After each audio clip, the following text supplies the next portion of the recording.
এখানে আমি 4 packet noodles রান্না করেছি, 2টা ডিম এবং শুধুমাত্র আলু দিয়ে। এভাবেই আমি নুডলসটা রান্না করে থাকি।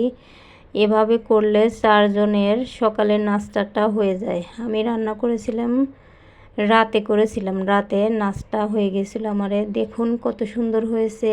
অন্য কোনো সবজি দেই নাই, কিন্তু শুধুমাত্র আলু দিয়ে। অবশ্যই আপনারা ট্রাই করবেন। হ্যালো বন্ধুরা, আসসালামু আলাইকুম। শারমিন কিচেন থেকে আপনাদের সবাইকে স্বাগত। বিসমিল্লাহির রহমানির রহিম। আমি এখন আপনাদের মাঝে নুডলসটা রান্না করে দেখাবো।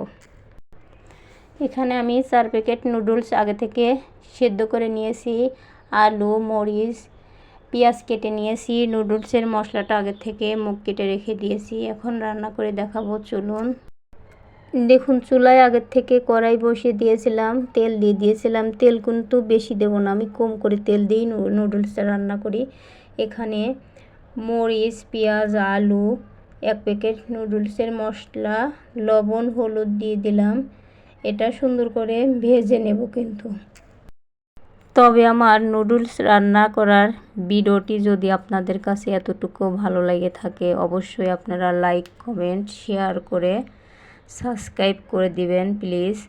আর যারা এখনও নতুন আমার চ্যানেলটিকে ভিজিট করেন নাই, অবশ্যই ভিজিট করে দিবেন, যাতে যে কোনো রেসিপি করলে আপনাদের কাছে আগে পৌঁছে যায়।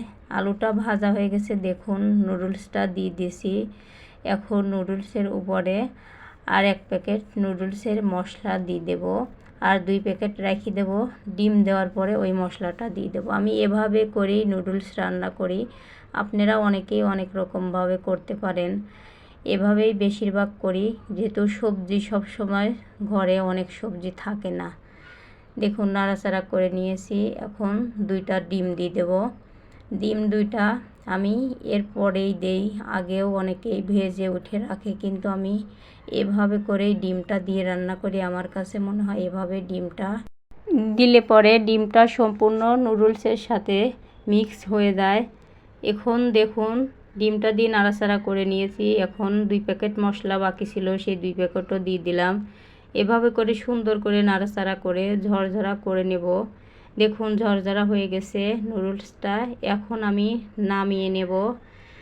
নামিয়ে নিয়ে আপনাদের পরিবেশন করে দেখাবো আমার নুডলস রান্নাটা আসলে কেমন হয়েছে।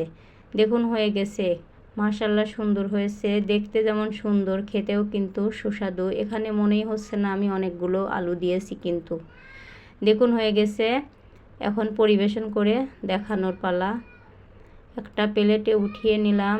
দেখুন সম্পূর্ণ প্লেটে উঠিয়ে নিয়েছি। মাশাআল্লাহ সুন্দর কালার এসেছে, দেখতে অনেক সুন্দর, কিন্তু খেতেও লোভনীয় ছিল নুডলসটা। এভাবে আপনারা আলু দিয়ে নুডলস রান্না করে ফ্যামিলির সবাই খেতে পারবেন অবশ্যই। আমি নুডলস রান্না করে সবাই যখন খেতে মন চায় এভাবে করেই রান্না করি।